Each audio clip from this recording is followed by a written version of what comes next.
ellos. Pero conforme uno va creciendo en el Señor, no importa qué tan difícil haya estado la semana, no importa qué tan complicada haya estado tu semana, no importa qué problemas vengas arrastrando, e incluso cuando venimos alegres y hemos tenido éxito y el Señor nos ha bendecido, siempre es un gozo venir a su casa, sea alabarle, a darle gracias, sea derramar nuestro corazón, aunque estemos tristes, aunque estemos abatidos, porque en su presencia hay plenitud de gozo, dice el Salmo. Y David lo que quería decir es que cuando venimos delante del Señor, Él nos llena. Plenitud es llenura, es estar llenos de su gozo. Y ese es un gozo que no es jajaja, me río porque me contaron un buen chiste, sino que es el gozo profundo que da el Espíritu Santo, que es esa sensación de paz, de alegría, de que yo sé que estoy reposado y estoy bien, porque no importa lo que esté pasando, ni importa lo que vaya a pasar, yo estoy seguro en Cristo. Amén. ¿Cuántos tuvieron frío esta semana? Oiga, el lunes yo creo que Coronado tenía que estar como a 10, 11 grados porque estaba fríísimo. Teníamos el calefactor, andábamos con buzo, con suéter, 3 cobijas para dormir y aún así costaba un poco calentarse. Vieran qué duro estuvo, pero bueno, gracias a Dios ya está calentando un poquito.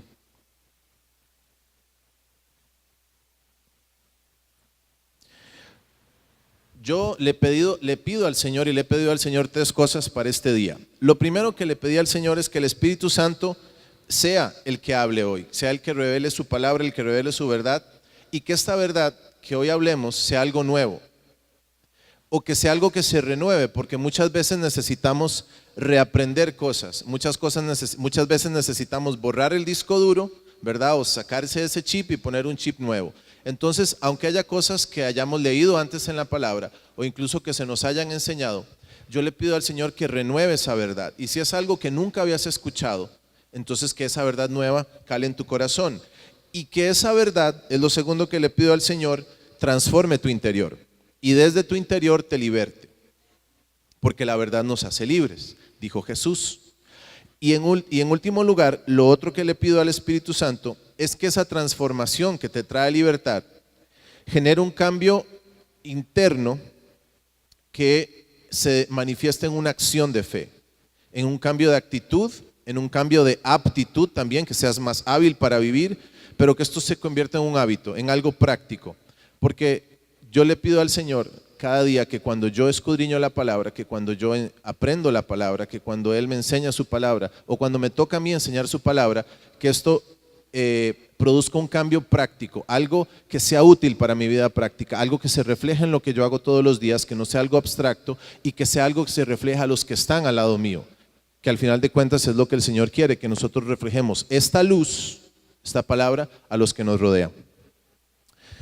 Yo quiero recordarles lo que el pastor Warren predicó la semana pasada, el domingo pasado. No sé cuántos vinieron. Yo no vine, pero yo vi la prédica, yo hice mi tarea. Sí hice la tarea y vi la prédica. Entonces yo quisiera llevarlos de nuevo al segundo libro de Crónicas y recordar un poco lo que el Señor nos habló el domingo pasado a través de Warren. Segunda de Crónicas 29, donde habla del reinado de Ezequías. Y dice que Ezequías comenzó a reinar cuando tenía 25 años. Y el versículo 2 del capítulo 29 del segundo libro de las Crónicas dice que Ezequías hizo lo recto ante los ojos de Dios, conforme a todas las cosas que había hecho su padre David. Y lo más asombroso de esto es que su padre, Acaz, había hecho lo que no era recto delante de los ojos de Dios. Entonces lo primero que yo veo es que cuando Dios llama a alguien, lo llama a Él. No importa tu pasado, no importa tu ejemplo, aunque eso influye y te puede marcar, pero eso no determina lo que tú vas a decidir. Y Ezequías decide hacer lo recto delante de los ojos del Señor y decide rectificar todas las cosas que su padre hizo mal, independientemente de lo que su padre había hecho y del ejemplo que había recibido de su padre. Y les voy a listar rápidamente lo que entre el capítulo 29 y el capítulo 31 dice la palabra que Ezequiel hizo en el pueblo de Israel, en el pueblo de Judá. Lo primero que él hizo al hacerlo recto delante de los ojos de Dios fue que abrió las puertas de la casa del Señor. Quiere decir que la casa del Señor estaba cerrada. Segundo, como lo vimos la semana pasada, Ezequiel decidió santificar a los levitas, porque aunque la casa estuviera cerrada y aunque la casa estuviera desordenada, era necesario que los levitas, los ministros del templo, fueran santificados. En tercer lugar, purificó el templo.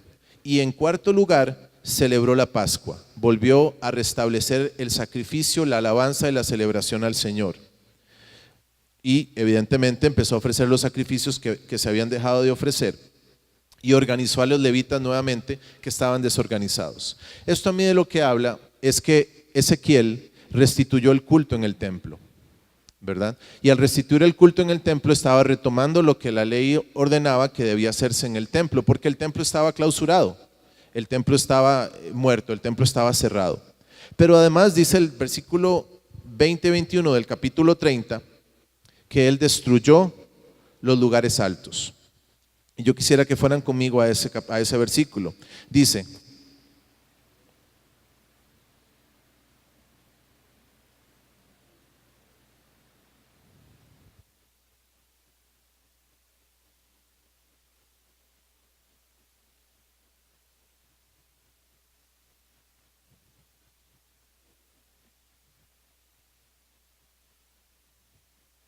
dice la palabra que el corazón de Ezequías se volvió al Señor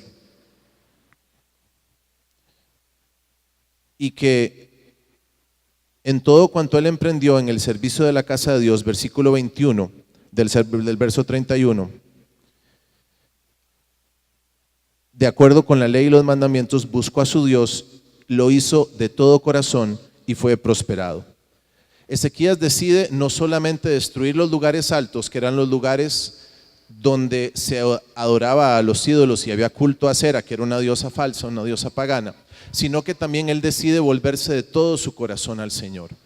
Entonces, lo que yo quiero que ustedes entiendan antes de entrar en el tema de hoy es que Ezequías no solo reorganiza el culto en el templo, él no solo restituye el servicio a Dios, sino que él también se vuelve de su corazón al Señor, porque eso se llama fidelidad. De hecho, el capítulo que sigue dice que después de esta fidelidad vino una prueba que fue una invasión por un rey que se llamaba Senaquerib, el rey de Asiria, pero eso es otra historia. El punto es que Dios vio la fidelidad del corazón. Entonces, Ezequías no solo se volvió de palabra, ¿verdad?, y de actos vacíos, sino que su corazón realmente se volvió a Dios. Y hoy el Señor nos está llamando a que nosotros nos volvamos a Él de corazón y derribemos los lugares altos que hay en nuestro corazón, porque Ezequías decide derribar esos lugares altos que su padre había establecido. Y ustedes me pueden decir: pero yo vengo a la iglesia, yo oro, yo amo al Señor, yo no le oro a nadie ni a ningún ídolo, yo creo solo en Jesucristo. Ok, eso está muy bien, eso es lo que dice la palabra, pero a veces creemos que eso es suficiente. Y como enseñaba el pastor la semana pasada, necesitamos reempezar a vivir para el Señor. Necesitamos borrar un montón de cosas, de tradiciones, de prácticas, de hábitos que hemos creído correctos, y necesitamos empezar a derribar esos lugares altos, estructuras mentales, formas en las que te has limitado, formas que has dicho que es suficiente con lo que haces cuando Dios te está pidiendo más. Ezequías cambió de todo su corazón.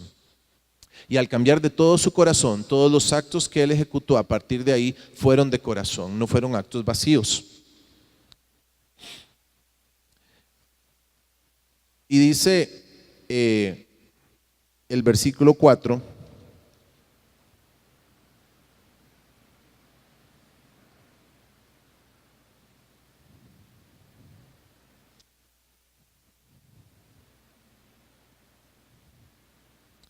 del versículo 31, segundo de Crónicas, que Ezequías ordena traer las ofrendas al templo y cumplir con la ley.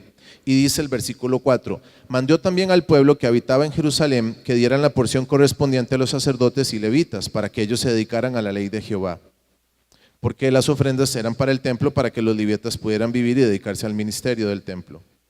Cuando este edicto fue divulgado, ojo, los hijos de Israel dieron muchas primicias de grano, vino, aceite, miel y de todos los frutos de la tierra. Trajeron asimismo en abundancia los diezmos de todas las cosas. Tanto Israel como Judá trajeron en abundancia. Como lo habíamos visto el domingo pasado, tanto el pueblo de Israel, que era el reino del norte, las 10 tribus que se habían separado de la tribu de Judá y Benjamín, de las tribus de Judá y Benjamín, y los hijos de Judá y Benjamín se unieron para traer las ofrendas al templo.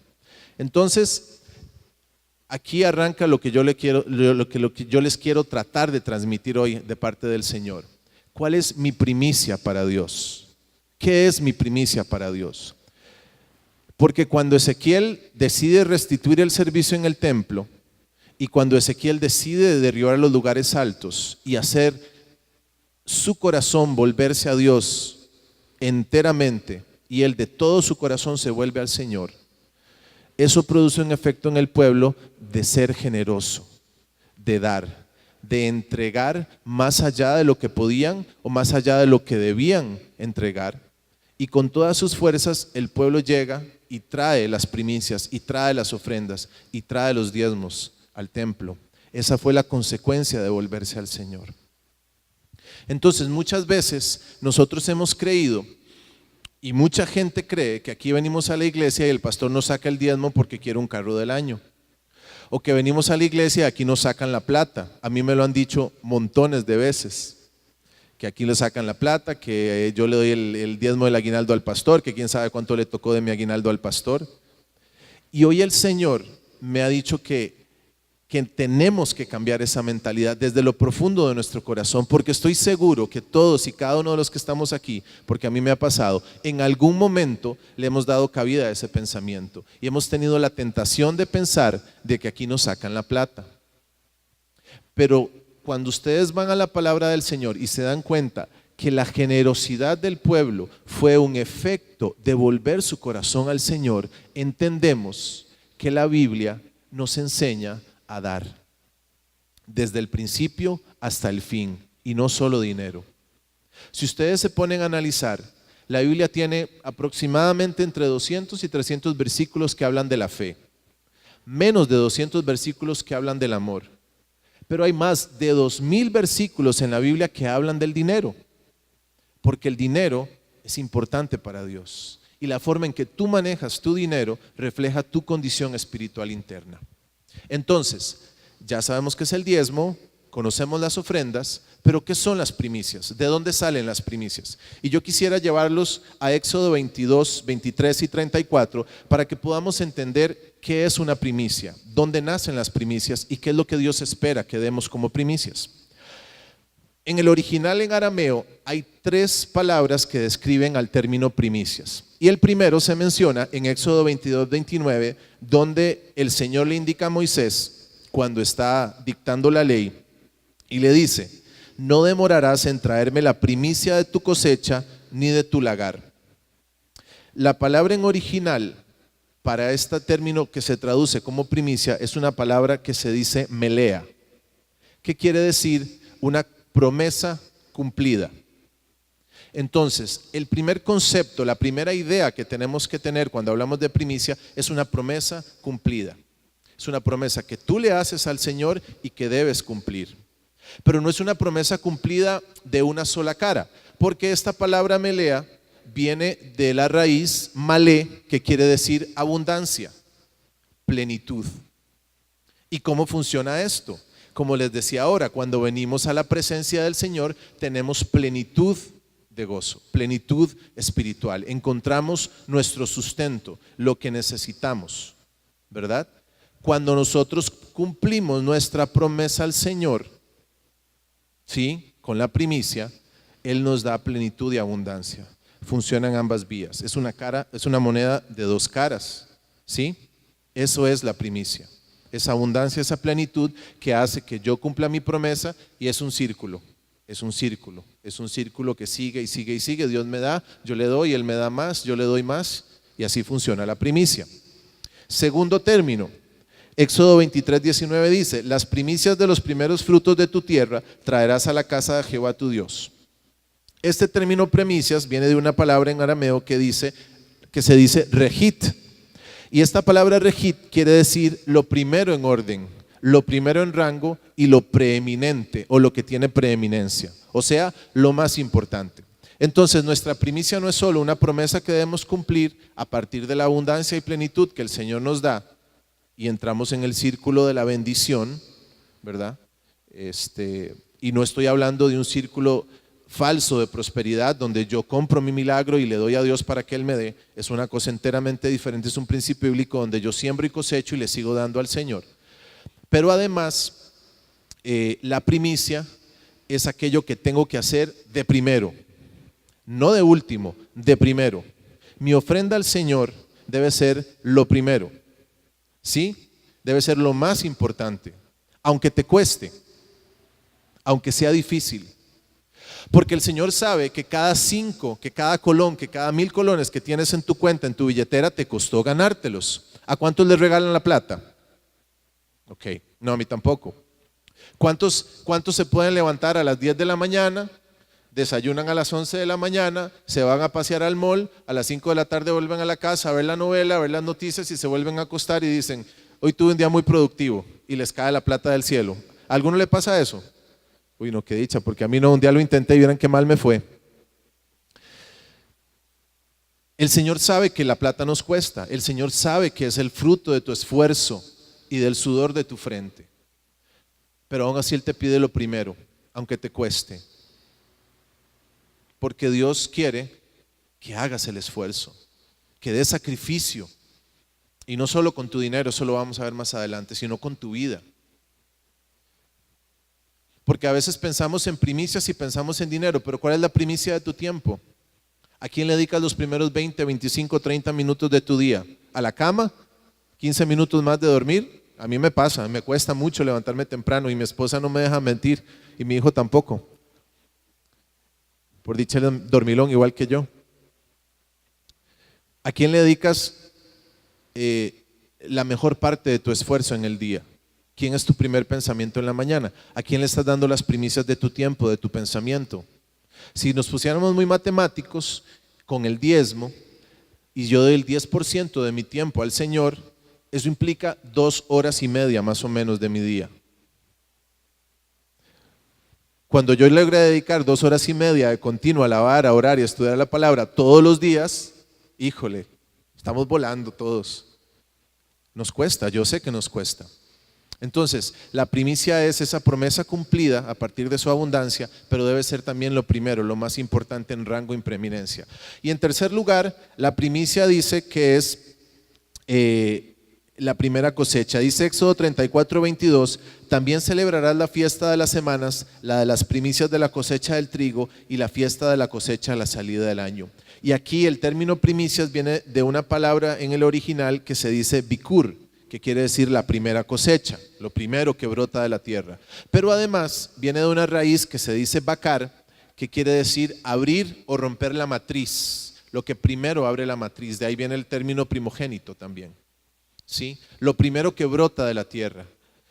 Y yo lo que puedo ver en esa enseñanza del Señor a su pueblo es que es aquello que brotó, que rompió de la tierra, que de alguna forma sobrenatural. Porque como dice Pablo en el Nuevo Testamento, uno siembra la semilla y uno no sabe qué pasa. De alguna forma esa semilla brota de la tierra a partir del agua, del sol y de los nutrientes de la tierra. No sabemos cómo pasa, pero pasa. Y es una ley y se cumple siempre, porque es una ley establecida por Dios. Así, cuando sembramos, esa semilla va a hacer romper la tierra. ¿Sí? Entonces cuando tú traes tu primicia y das tu primicia al Señor, eso va a empezar a romper la tierra, va a abrir esa matriz, va a abrir ese vientre y vas a ver el fruto que estabas esperando. Ese es el principio de la primicia. Es algo que depositas ahí, no tienes idea cómo funciona, pero sabes que funciona. Y rompe la tierra, rompe la matriz, rompe aquello que te está reteniendo, rompe aquella barrera que está impidiendo que veas el fruto. Eso es lo que hace la primicia, ¿sí? Entonces es una abundancia y plenitud que nos obliga a cumplir la promesa que prometimos, valga la redundancia, a cumplir nuestra promesa, perdón. Es aquello que es lo más importante, lo que debo hacer primero, lo más preeminente, y es aquello que va a romper la tierra, la primera cosecha que va a abrir el campo y va a abrir el camino. Y las primicias eran muy importantes para el Señor, muy importantes para el Señor.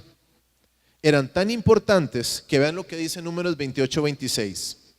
Durante el festival de la cosecha, ¿verdad? que eran los primeros frutos, cuando presenten al Señor lo primero de su nuevo grano, o sea, la primicia, estoy leyendo otra versión, la Nueva Traducción Viviente, cuando presenten al Señor lo primero de su nuevo grano, Números 28-26, ojo lo que el Señor ordena: convoquen un día oficial para una asamblea santa, y ese día no harán ningún trabajo habitual. Entonces, las primicias eran tan importantes para el Señor, tan sagradas para el Señor. El Señor entendía que su significado y su implicación para nuestra vida económica, física, emocional, espiritual era tan importante que Él dijo que el día de las primicias era día, primero, de fiesta, ¿verdad? De fiesta, hay que celebrarlo porque esto es una fiesta. Segundo, era un día sagrado, era un día consagrado, un día apartado, no se podía irrespetar. Y tercero, era un día de reposo. La gente no tenía que estar haciendo nada más, todos tenían que estar concentrados en entregar su primicia. ¿Sí? Entonces, esto que me habla a mí, que las primicias son sumamente importantes para el Señor, son sumamente trascendentales para el Señor, y Él sabe lo que pueden bendecir nuestra vida y lo que implican para nuestra vida, ¿sí? Sobre todo espiritual. ¿Ok? Y además, el hombre más sabio que ha existido sobre la faz de la tierra, que fue Salomón, ordena dar las primicias, y él sabía, en toda su sabiduría, dada por el Espíritu Santo, obviamente, que la bendición de la primicia siempre va a ser abundancia. Vean lo que dice Proverbios 3 del 9 al 10. Este versículo ya lo conocemos, probablemente ustedes lo han oído muchas veces antes. Dice: honra al Señor con tus riquezas y con las primicias de todos tus frutos. Así tus graneros estarán llenos con abundancia y tus lagares rebosarán de vino nuevo. Tus graneros estarán llenos con abundancia, ¿sí? Entonces, la primicia siempre trae abundancia. El dar a Dios siempre trae abundancia.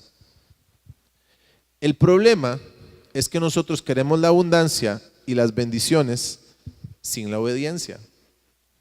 Cuando leemos en Deuteronomio, el famoso pasaje que yo he escuchado una y otra vez, y he escuchado gente orar y profetizar y proclamar ese pasaje sobre ellos mismos y sobre sus familias y sobre otras personas, y está bien, es la palabra de Dios, y le dicen: y serás bendito en la tierra, en tu campo, en la casa, será bendita tu arteza de amasar, serás bendito de las crías de tus ganados, etcétera, etcétera, etcétera.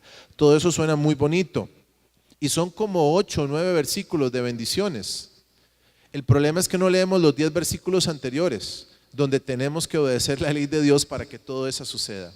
Entonces, cuando estamos buscando la abundancia, solo por la abundancia no la vamos a encontrar. Si nosotros, como Ezequías, nos volvemos de todo nuestro corazón, derribamos los lugares altos del amor al dinero, del querer tener más de lo que necesitamos, del que yo quiero plata y necesito plata para aquí, para allá y para hacer, y que porque aquel tiene más que yo. Cuando empezamos a desechar todos esos lugares altos de nuestra mente y entendemos que esto es un tema de obediencia y de hacer lo que el Señor nos manda, entonces nuestros graneros estarán llenos de abundancia. Y muchas veces abundancia no es tener todo lo que yo quiero, ni todo lo que se me imagina que debo tener. Porque como les he dicho muchas veces, hay personas que Dios las bendice no dándoles dinero. Pero la abundancia es espiritual. Timoteo dice que nosotros tenemos que estar contentos si tenemos sustento y abrigo. Así que si tienes casa, si tienes comida y si tienes ropa, tienes que estar contento. Eso es suficiente, dijo Pablo cuando escribía a Timoteo. Y el Señor Jesús dijo que todos los impíos, que todos los que no conocen al Señor andan detrás de estas cosas, pero nuestro Padre ya sabe que las necesitamos y que no tenemos que afanarnos por esas cosas. Él garantiza el sustento y el abrigo. Lo demás es añadidura. Si viene bien, si no, perfecto. ¿Por qué? Porque el Señor quiere que pensemos en abundancia no solo económica, sino también en tu abundancia espiritual, que tanto conoces al Señor. ¿Cuánto estás reflejando la luz de Cristo a tus amigos, a tus hermanos, a tus compañeros? ¿Verdad? ¿Cómo estás edificando tu casa? ¿Dónde está tu abundancia? ¿En el corazón o en la billetera? Entonces, cuando el proverbista dice que nuestros graneros serán llenos de abundancia, no se refiere solo a las cuentas del banco. Y eso es lo que yo quiero que podamos entender hoy, que primicia se refiere no solo a dinero, sino a toda mi vida. Pero si yo doy la primicia, siempre va a haber abundancia. Ok. Y si Dios te prospera más allá de lo que necesitas y eres económicamente próspero, te aseguro, y te lo puedo demostrar bíblicamente, y un día nos sentamos a hablar en una mesita de estudio si quieren, te aseguro que es porque quiere que bendigas a otras personas. Porque como aquel hombre necio que acumuló y acumuló y acumuló y dijo: ¿qué voy a hacer con tanto grano que me dio esta cosecha? Tengo demasiado grano, ya sé qué voy a hacer. Voy a hacer mis graneros más grandes para almacenar todo lo que necesito ahí. Y esa noche pidieron su alma. ¿Por qué? ¿Qué sentido tenía almacenar si no lo iba a disfrutar? Era para que bendijera a otros. Pero bueno, ese es otro tema. ¿Cómo funciona esto de la siembra, la cosecha, las ofrendas, los diezmos? Yo quisiera explicarles de forma un poquito más técnica o científica, si se quiere, cómo es que funciona esto. Ok, tenemos una semilla y la sembramos. La semilla nos da cosecha de lo que sembremos. Y esa cosecha es para que la disfrutemos. Porque la Biblia dice que el Señor nos da todas las cosas en abundancia para que las disfrutemos. Él no es mezquino, ¿sí? Él no es agarrado, nos da en abundancia. Esta tierra es súper abundante. Sí, nos la estamos trayendo al suelo, la estamos dando al traste con el mundo como seres humanos, y el cambio climático nos está afectando. Y si no, vean lo que está pasando en Estados Unidos, el frío que vivimos acá y las inundaciones, nos estamos paseando en la tierra. El Señor nos perdone y venga pronto, antes de que la terminen de destruir. Pero el Señor nos ha dado en abundancia, la tierra sigue produciendo su fruto, ¿ok? Entonces nos da todas las cosas en abundancia para que disfrutemos. Pero nos ordena dar los diezmos, ¿sí? Ya eso lo conocemos, el 10% de todo. Y si hablamos un poco del diezmo, ustedes me dirán: pero el diezmo es de la ley. No, el diezmo no es de la ley, porque si ustedes revisan Génesis 14, que por cuestión de tiempo no lo voy a leer, pero les voy a contar la historia. En Génesis 14, Lot, el sobrino de Abraham, es capturado por unos reyes, ¿sí? Por unos reyes paganos. Y Abraham, junto con los reyes de Sodoma y Gomorra, va a rescatar a Lot, ¿sí? Y rescata a Lot. Y él toma el botín de esos reyes, o sea, se queda con los tesoros, con la ganancia de esos reyes que Dios le ayudó a conquistar. Ok, en ese momento aparece un personaje que es muy interesante, porque nunca más se vuelve a mencionar en la Biblia, hasta después en Hebreos que se hace mención de él, pero es la única vez que aparece en la Biblia, que es Melquisedec, que es el sacerdote de Salem o Shalom, sí, el sacerdote de paz. Sí, este sacerdote era un sumo sacerdote, porque así lo tipifica Hebreos más adelante, del Dios Altísimo, un sacerdote y rey del Dios Altísimo. Esto es un tipo de Jesucristo, ¿verdad? Y eso es más teológico, se lo pueden ver los miércoles después en el estudio bíblico, pero Melquisedec es un tipo de Jesús. Y Abraham, antes de la ley, 500 años antes de la ley, decide darle los diezmos a Melquisedec, que era tipo de Jesús. ¿Qué quiere decir esto? Que el 10% es de Dios porque siempre ha sido de Él. Ok, entonces yo tengo una pregunta: ¿de quién es el 10% de tus ingresos? ¿De quién es? ¿A quién le pertenece? ¿Y el otro 90% a quién le pertenece? ¿A mí? No, es de Él también, ¿sí? Pero el diezmo es sagrado, no se toca. El otro 90 Dios me lo dio para administrar, pero sigue siendo de Él, ¿sí? Ok. 500 años después, la ley en Levítico establece que todo el diezmo le pertenece a Dios. Levítico 27:30, lo pueden apuntar y lo revisan después. Tenemos las ofrendas, es otro capítulo aparte, ya sabemos lo que es el diezmo. Tenemos las ofrendas. Las ofrendas se establecen en la ley, porque Dios en Deuteronomio 16:16 dice que nadie se puede presentar delante del Señor con las manos vacías. Nadie, ¿sí? Entonces cuando el pueblo iba a adorar al Señor, cuando el pueblo iba a dar gracias al Señor, cuando el pueblo iba a congregarse todos en comunión delante del Señor, siempre tenía que haber una ofrenda. Y la Biblia es muy clara, la ley es muy clara en Levítico, de que el que tenía poco podía llevar su poquito de trigo, su cebada, su poquito de aceite. El que tenía un poco más podía llevar unos pajaritos, y el que tenía más podía llevar su oveja o su becerro o su buey o su vaca, ¿sí? Entonces la Biblia nunca ha sido clasista, la Biblia nunca ha exigido más al que no tiene, ¿verdad? Cada quien dio su ofrenda conforme podía, pero era una ofrenda del corazón por gratitud y en alabanza. Esas son las ofrendas, ¿verdad? El diezmo lo traemos al templo, ya sabemos lo que es el diezmo. Bueno, un día podemos hacer un estudio del diezmo si quieren, pero ya lo sabemos qué es. Y nuestras ofrendas son ofrendas voluntarias que damos en agradecimiento al Señor. Puede ser la ofrenda para el sueño del corazón de Dios aquí, puede ser una ofrenda para ayudar a alguien necesitado, puede ser una ofrenda para patrocinar a un niño de Visión Mundial o para patrocinar a Piedad o qué sé yo. Hay tantas cosas en las que uno puede participar y dar sus ofrendas. O una ofrenda para ayudar a alguien que no tiene comida, un hermano, una canasta básica. Esos son nuestras ofrendas, ¿verdad? Y esas quedan claramente establecidas en la ley cuando dice el Señor que nadie se puede presentar delante de Él con las manos vacías. ¿Y de dónde nacen las primicias? Pues yo les tengo una noticia. Entonces, bueno, tenemos la siembra, tenemos la cosecha para que la disfrutemos, pero hay que sacar el diezmo, debemos sacar nuestras ofrendas y sacamos nuestra primicia. Y esa primicia se devuelve a la siembra, porque de esa primicia es lo que yo estoy volviendo a sembrar para que vuelva a haber cosecha, ¿sí? Entonces, la primicia es la clave para que el ciclo de la siembra y la cosecha y del poder dar y seguir recibiendo de Dios en abundancia se mantenga activo. Si yo no doy mi primicia, es como de que deje de sembrar y entonces no hay más cosecha y el círculo se para, el ciclo se interrumpe. Entonces mi primicia es esa semilla que va a hacer que este círculo se mantenga. Y si ustedes me dicen, ¿y de dónde viene la primicia? Pues yo les tengo una noticia. Si ustedes van a Génesis 4 se van a dar cuenta que antes del diezmo de Abraham, que antes de las ofrendas de la ley, Caín y Abel ofrecieron su primicia al Señor. Y no dice por qué ni cómo, pero es evidente que si ellos lo hicieron es porque sus padres Adán y Eva se los enseñaron. Y si Adán y Eva lo hacían y se lo enseñaron a sus hijos, y queda establecido en Génesis 4, es porque el Señor les había enseñado a dar lo primero de sus frutos o lo primero de sus productos. Entonces la primicia no es de la ley, la primicia no es de Abraham, la primicia viene desde Génesis en el huerto. ¿Sí?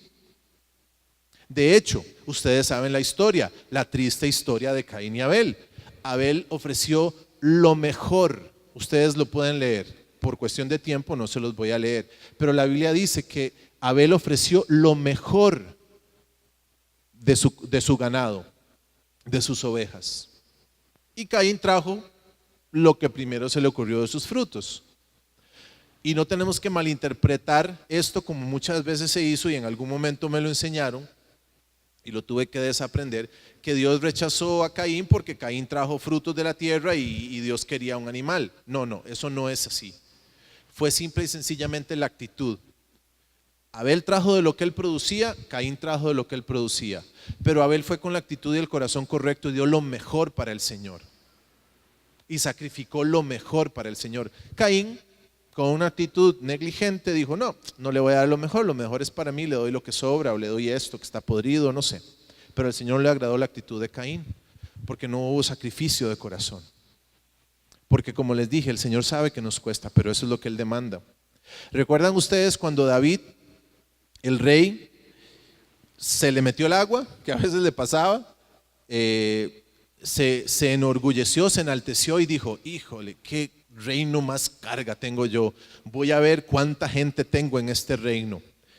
E hizo un censo que Dios no le indicó. ¿Por qué Dios se molestó tanto por el censo? Porque el censo lo que quería era fortalecer, alimentar el orgullo de David y decir, toda esta gente que tengo aquí en este reino es mía. Entonces, al ver la actitud errónea del corazón de David, Dios manda una plaga y la gente empieza a morir a montones, ¿verdad? Y entonces van al profeta, el profeta le dice, bueno, tienen que presentar sacrificio y pedir el perdón al Señor por esto. Entonces David va y busca dónde ofrecer el sacrificio. Ok, él llega a una tierra que era uno de los israelitas, y el israelita, ahorita olvido su nombre, que era Nacor. Nacor le dice,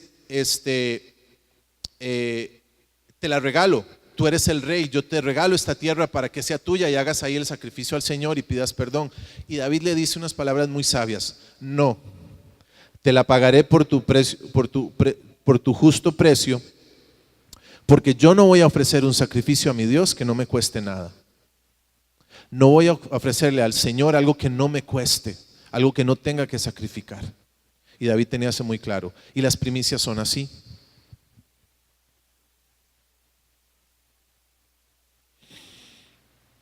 Ahora, ya sabemos cómo son, ya sabemos de dónde vienen, ya sabemos por qué hay que darlas.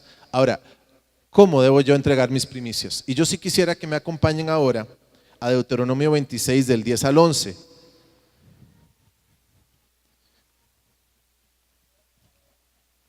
Les leo antes el versículo 1 del capítulo 26 de Deuteronomio. Dice: cuando hayas entrado en la tierra que Jehová tu Dios te da por herencia y tomes posesión de ella y la habites, entonces tomarás de las primicias de todos los frutos que sacares de la tierra que Jehová tu Dios te da y las pondrás en una canasta e irás al lugar que Jehová tu Dios escogiere para hacer habitar allí su nombre. ¿Okay? Dios está diciendo, tienes que dar lo primero de tus frutos, ¿verdad? Y entonces dice cómo tiene que hacerlo, todo el protocolo, la logística de cómo tiene que llevársela ante el sumo sacerdote, etcétera. Y entonces dice el versículo 5: entonces hablarás y dirás delante de Jehová tu Dios. El Señor está diciendo, le está enseñando al pueblo cuál es el discurso que tenía que tener cuando entregaba sus primicias. Obviamente no era solo un discurso, eran las palabras correctas. Hablarás y dirás: un arameo a punto de perecer fue mi padre, el cual descendió a Egipto y habitó allí con pocos hombres, y allí creció y llegó a ser una nación grande, fuerte y numerosa. Y los egipcios nos maltrataron y nos afligieron y pusieron sobre nosotros dura servidumbre.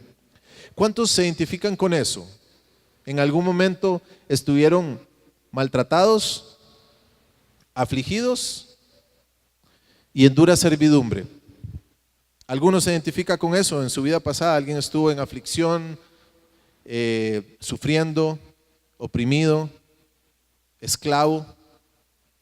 ¿Sí? El pueblo de Israel también.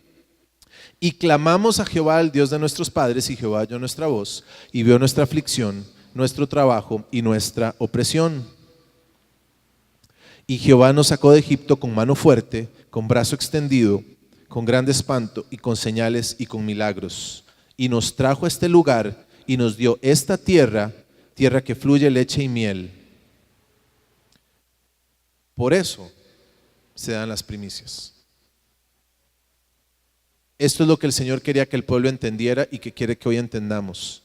El Señor nos libertó, nos sacó del pecado, nos dio luz, nos libertó de la maldición del pecado, nos hizo salvos, escribió nuestros nombres en el libro de la vida, nos dio vida eterna. Si morimos acá, tenemos una vida ya mucho mejor. Eso hizo el Señor. Y eso es lo que simboliza la salida del pueblo de Israel de Egipto, y por eso se daban las primicias. En el año 1620, parte de un puerto en Inglaterra, un barco mediano,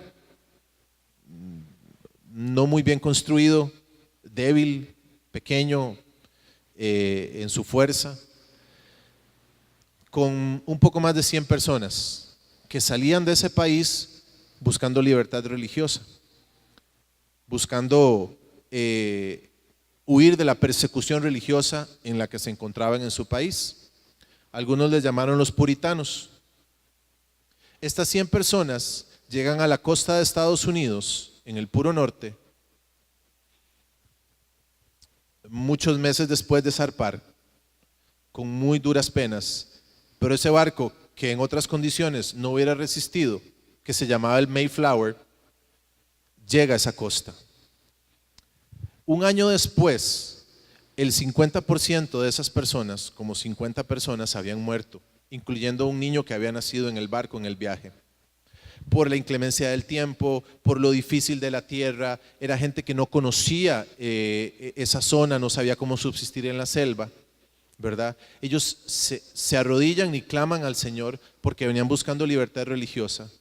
Ellos eran los que ahora conocemos como los peregrinos. Los indios, los indígenas, los nativos de esa zona se acercan a ellos, les enseñan a sembrar, les enseñan a cosechar en esa tierra, les enseñan a hacer sus tiendas de campaña para protegerse del frío, y ellos empiezan a surgir, empiezan a salir adelante y empiezan a crecer. Ellos fueron los que fundaron Estados Unidos, una nación que nació buscando libertad religiosa, buscando alabar al Señor y buscando mantenerse fiel a Dios. Es muy triste ver cómo los Estados Unidos se ha desviado de su origen, pero así empezaron. Y ellos, ese año, de lo primero que dieron sus frutos, deciden compartir con los nativos, con los indios, y hacer una gran fiesta. Y eso es lo que hoy en día se llama el Día de Acción de Gracias, que por eso no lo celebramos aquí, es una celebración de ellos, pero es una celebración muy hermosa, porque es una celebración de acción de gracias, porque el Señor los bendijo y los sacó adelante. Eso es una primicia. Esa es una primicia. Y vean lo que dice Deuteronomio 26, ¿cómo debo presentarme? Entonces el Señor dice que debemos recordar, eso es lo que le dice el pueblo, de dónde nos sacó Él cuando vamos a entregar nuestra primicia, y dice que debemos decir: y ahora, oh Señor, he aquí traigo las primicias del fruto de la tierra que tú me has dado. Traer las primicias y decir: esto me lo diste tú. En primer lugar. Segundo, y lo dejarás delante del Señor. O sea, usted lo deja ahí y es del Señor, ya no lo toque más, no es suyo. ¿Sí? Ok. Y te postrarás delante del Señor tu Dios. Y otra versión dice: y alabarás el nombre del Señor tu Dios. Entonces, cuando yo traigo mis primicias, a Dios no le interesa que yo llegue y deje mis primicias nada más. Ya cumplí con dejar lo que me tocaba dejar. A ver, saco la calculadora, esto es, sí, saco, pum. El Señor quiere que vengas con un corazón de adoración y con un corazón agradecido, y que te postres delante de Él. O sea, Él no quiere solo tu primicia física, Él quiere la primicia de tu corazón también. Quiere la primicia de tu adoración, quiere la primicia de tu vida, lo mejor de tu vida, lo primero, lo más importante. ¿Sí? Eso es lo que Él quiere. Y dice después el versículo 11, entonces te regocijarás, ¿ok? Porque es motivo de alegría venir a dar la primicia al Señor. Tú con el levita, o sea, con el ministro, con el pastor, con los líderes de la iglesia, ¿verdad? Porque es motivo de alegría. Y con el extranjero. ¿Por qué dice con el extranjero? Porque también el Señor quiere que nos regocijemos y que participemos de esta bendición a los que no le conocen, a los que están desvalidos. Porque afuera hay mucha gente que piensa que lo tiene todo, pero si no tiene al Señor Jesucristo están completa y absolutamente vacíos. Entonces el Señor quiere que también esto lo hagamos extenso a la gente que no le conoce. Por eso el Señor ordena compartir esta fiesta de las primicias con el extranjero. Y te regocijarás, tú con el levita y el forastero que está en medio de ti, por todo el bien que el Señor tu Dios te haya dado a ti y a tu casa. Agradecimiento. A Dios le interesa al final siempre la actitud de nuestro corazón. ¿Cómo lo estoy dando? ¿Sí?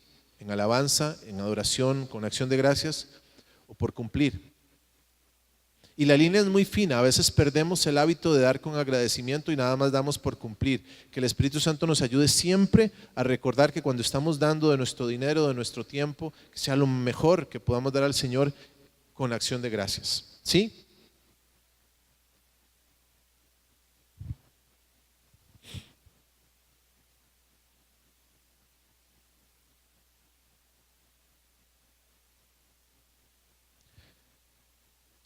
¿Qué tipos de primicias nos ordena la Biblia dar? Pues yo creo que la Biblia nos ordena dar todas las primicias, todos los tipos de primicias posibles, y creo que abarca suficientes temas. La Biblia nos ordena dar las primicias de la tierra, del fruto que produce la tierra, todo el fruto primero de la tierra.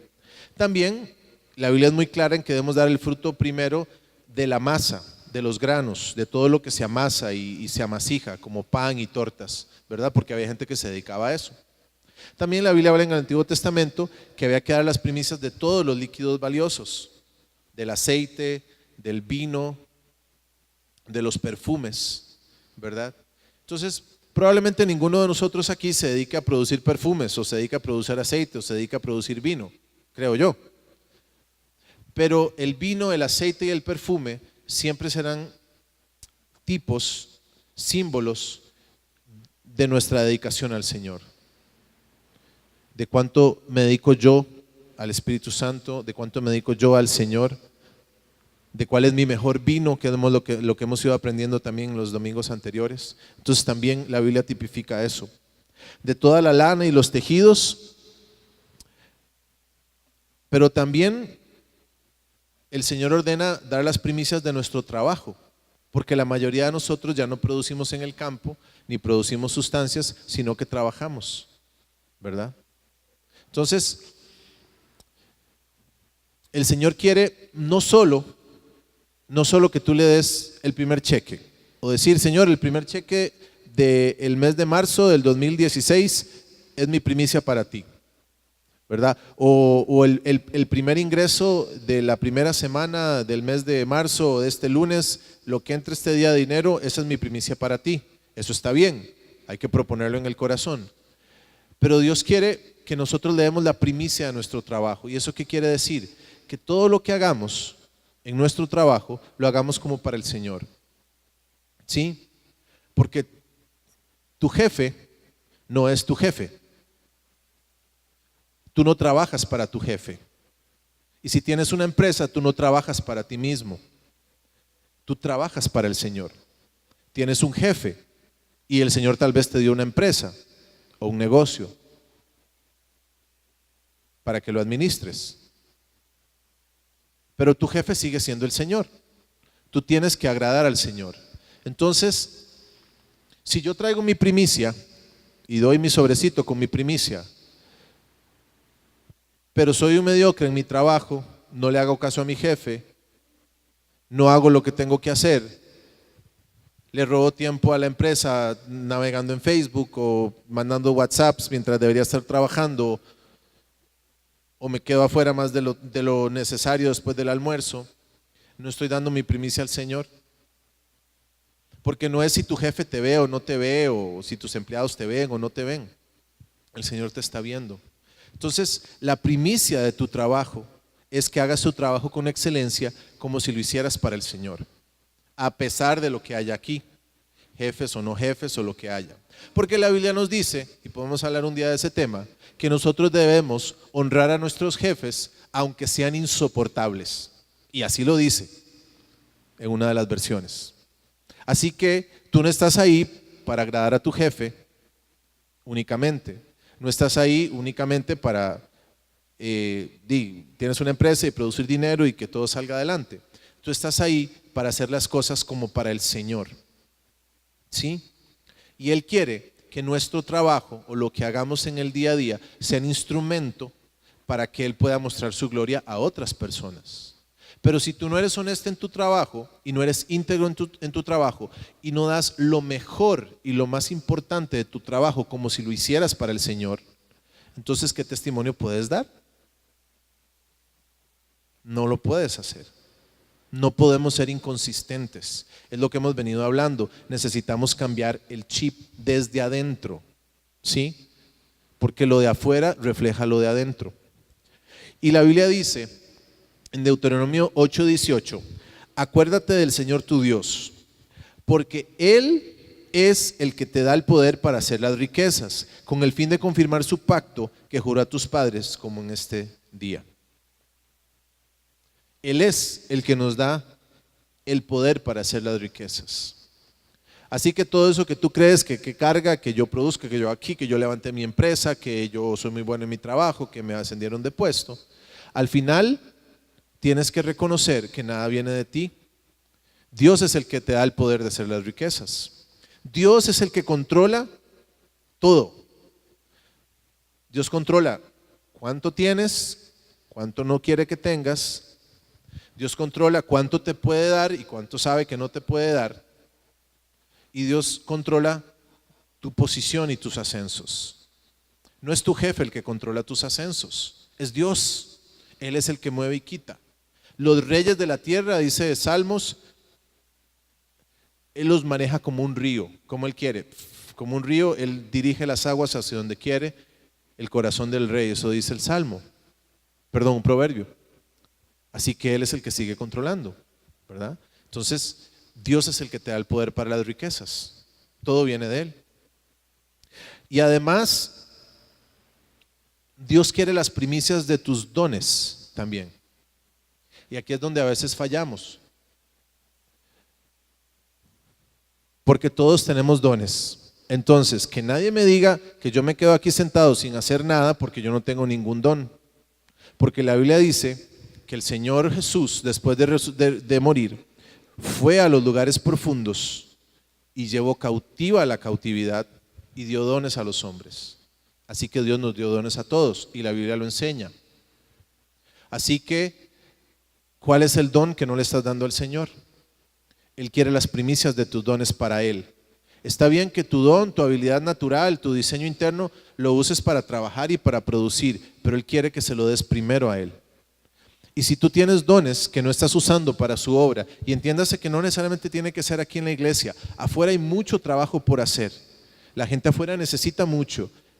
Y yo sé que todos ustedes tienen dones que tal vez los tienen tener escondidos y no los han sacado, o simplemente los están usando para defenderse en la vida. Hoy el Señor los está llamando a que desempolven ese don y empiecen a hacer lo que tienen que hacer allá afuera. Porque les insisto, el trabajo donde estás, el lugar de estudio donde estás, el barrio donde estás, la familia donde estás, son solo una excusa que Dios puso para que tú reflejes su luz.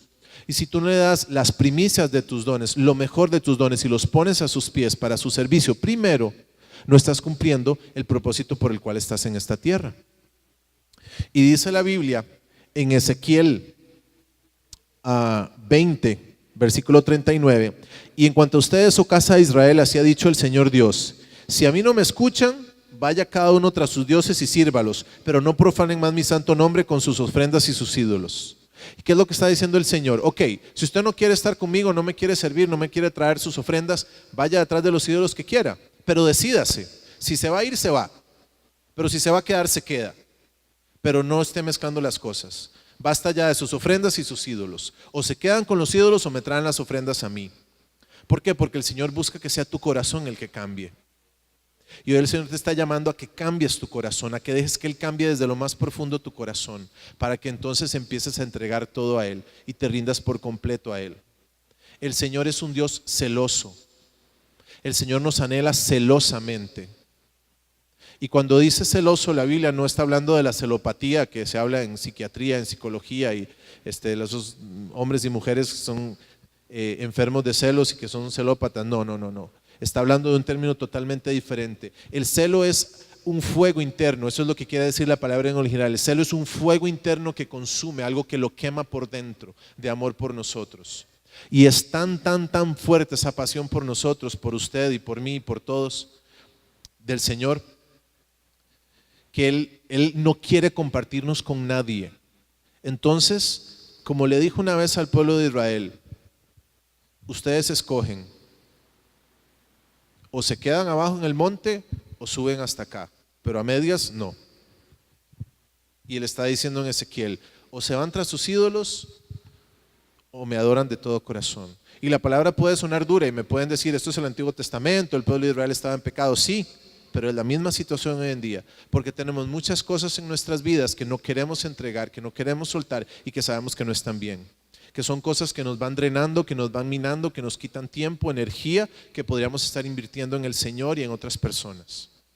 Y no quiere decir que yo tengo que estar 24 horas al día, los 7 días de la semana, Señor bendito seas, y orando. No, es la actitud de mi corazón. ¿Qué estoy haciendo? ¿En qué estoy invirtiendo mi tiempo? ¿En quién estoy invirtiendo mi pensamiento?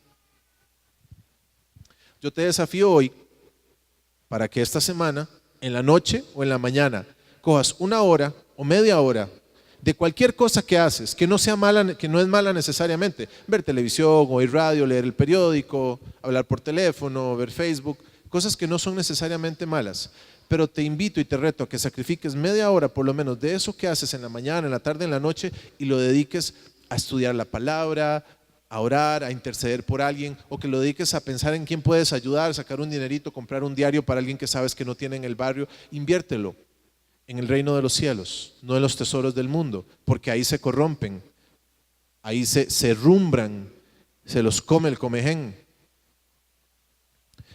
Pero si siembras en los tesoros celestiales, y por eso estamos hablando de las primicias, allá ni se lo roban los ladrones, ni se pudre. ¿Dónde estás sembrando? ¿Sí? Porque como dice el Señor aquí en Ezequiel, y esa palabra me la puso así como un puñal en el corazón. Si se quieren ir con los ídolos, pues váyanse. Pero ya, como le decían al chavo, ¿verdad? Pero ya. Pero si me van a seguir, síganme de todo corazón. Y eso es a lo que el Señor nos está llamando hoy. Y de eso se tratan las primicias, de entregar lo mejor, de entregar lo primero, de entregarlo todo con el corazón al Señor. ¿Okay? ¿Y cuáles son los enemigos de la siembra? Porque siempre hay enemigos de la siembra. Y cuando yo estaba analizando este punto, yo decía, bueno, uno se puede poner muy filosófico y muy retórico, decir que si hay mucho sol no siembra, que si llueve mucho, que si no llueve suficiente, que la tierra es mala. Sí, pero el Señor me dijo, no. Los enemigos de la siembra son muy sencillos, son tres. Usted y usted. La carne, el mundo y el diablo. Al final, yo decido. ¿Cuál es el peor enemigo de la primicia, de la siembra? Yo mismo. Si el agricultor no se levanta a las 4 de la mañana o a las 3 de la mañana, que se tiene que levantar a arar la tierra y a sembrar las semillas, esa semilla nunca va a cosechar, nunca va a dar fruto. Él es el que decide levantarse y hacerlo. Si llueve o no llueve mucho, eso lo controla el Señor, porque no tenemos control sobre esas cosas. Pero ¿qué es lo que sí podemos controlar? Levantarnos temprano a sembrar. ¿A qué horas siembran los agricultores? De noche, oscuro, son las 3, 4 de la mañana cuando salen a sembrar, 5 de la mañana si acaso van terminando su labor. Porque después, cuando ya el sol calienta, es muy complicado sembrar. Es igual, nosotros, ¿cuándo tenemos que buscar a dar nuestra primicia y darle de nuestra primicia al Señor? Temprano. Quisiera que todos pudiéramos hacerlo temprano. Pero el mensaje es, no importa la hora, lo importante es lo primero que tenemos que hacer. ¿Qué es lo primero que ese agricultor tiene que hacer para ver fruto? Ir a sembrar la semilla. Si no vas a sembrar tu primicia, si no vas a sembrar la primicia de tu corazón, la primicia de tu tiempo en comunión con el Señor, la primicia de tus bienes y tu trabajo, y hacerlo lo mejor que puedes, no vas a ver el fruto. Pero a veces queremos ver fruto sin esfuerzo, y eso no funciona así. Hay una siembra y una cosecha, es una ley. Yo quisiera invitarlos a todos a que se levanten en la madrugada. Esto es un tema, como ya les dije, que a mí me cuesta mucho, y el Señor ha tratado conmigo por años, y por años yo le he pedido al Señor, Señor, dame fuerzas para levantarme en la madrugada a orar. Porque yo podría hablar aquí mucho sobre el beneficio de levantarse en la madrugada y lo que la Biblia dice sobre madrugar. Eso es parte de dar la primicia. Eso es un trato de Dios con cada quien. Pero yo les puedo asegurar que de un tiempo para acá el Señor, no sé cómo, ni sé por qué, pero de forma milagrosa me ayudó a levantarme temprano. Y el beneficio de dar esa primicia del día, los primeros minutos del día, donde no hay bulla, donde solo se oyen los pajaritos, a veces ni eso, donde todo el mundo está dormido, donde no se oyen carros, donde no hay tumulto, dedicárselo al Señor da frutos, y el Señor es fiel. Si tú le das la primicia, vas a ver el fruto, pero tienes que hacerlo de corazón. Tienes que hacerlo de corazón. Y a veces es tan sencillo como quitar algo que me está estorbando para meter, es que no tengo tiempo, es que no puedo, es que no me alcanza. Quita algo que no es necesario, quita algo que no es indispensable, que no es malo, pero que no es consagrado al Señor, y dedícale ese tiempo, dedícale ese dinero al Señor como tu primicia. ¿Sí?